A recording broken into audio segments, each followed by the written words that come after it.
Hello बच्चों, let's see this question. 1 mole is the amount of substance that contains as many elementary particles as 12 gram of carbon 12 isotope of carbon. What do you mean by molar mass of a compound? तो molar mass of a compound क्या होता है हमें ये बताना है. तो सबसे पहले तो चलिए की कॉन्सेप्ट देख लें. अब देखो बच्चों ये क्वेश्चन तो बहुत ही स्ट्रेट फॉरवर्ड सा है. यहाँ पर मोलर मास के बारे में पूछा गया है तो अपने को मोलर मास ही तो पता होना चाहिए ना इसको सॉल्व करने के लिए.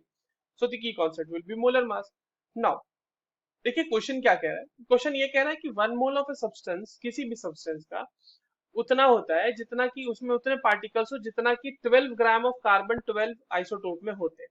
तो देखिए 1 मोल का मतलब होता है बच्चों 6.022 इंटू 10⁻23 पार्टिकल्स. अगर आप किसी भी पार्टिकल का आप वो चाहे एटम ले लो, चाहे मॉलिक्यूल ले लो, चाहे इलेक्ट्रॉन ले लो, प्रोटॉन ले लो, कुछ भी ले लो, अगर आपने उसका 1 मोल लिया है तो इसका मतलब आपने उसके 6.022 इंटू 10⁻23 पार्टिकल्स लिए हैं.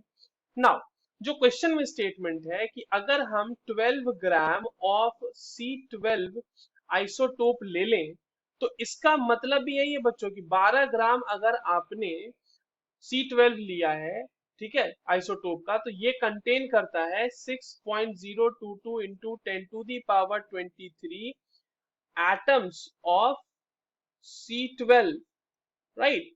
तो इतना ही एटम उसमें होता है. अब बात है कि मोलर मास किसको कहते हैं. तो मोलर मास का मतलब होता है the mass of 1 mole of particle, the mass of 1 mole of particle.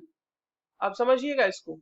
जैसे कि किसी भी चीज के बारे में आप बात करो, कंपाउंड के बारे में बात करो, मॉलिक्यूल के बारे में बात करो, किसी के बारे में भी, तो अगर हमने 1 मोल पार्टिकल का मास निकाला तो हम बोलेंगे कि उसका मोलर मास है. तो जैसे कि आप अगर बात समझो कि मास ऑफ, यहाँ पे देखिए इस जो स्टेटमेंट हमने लिखे ना 12 ग्राम वाली, इसको उल्टा लिखते हैं. इसका मतलब ये है बच्चों कि 6.022 इंटू 10⁻23 अगर C12 कार्बन एटम है तो उसका मास क्या होगा. मास ऑफ इतना atom will be equals to 12 gram.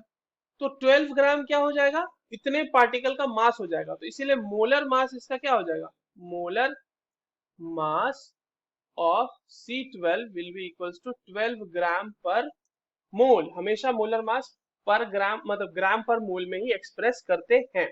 So basically molar mass कितने पार्टिकल का मास है, 6.02 इंटू 10⁻23 पार्टिकल्स का मास है. अब आप किसी का भी ले लो, अगर आपने 1 मोल अगर आपने O2 लिया है, O2 गैस लिया है, तो इसका क्या हो जाएगा, इसका मास हो जाएगा 32 ग्राम. तो 32 gram per mole will be the molar mass for O2, है ना. इसके लिए आप इसी तरह से किसी के लिए भी कंसिडर कर सकते हैं. That's all for this question. I hope you understood this well. All the very best.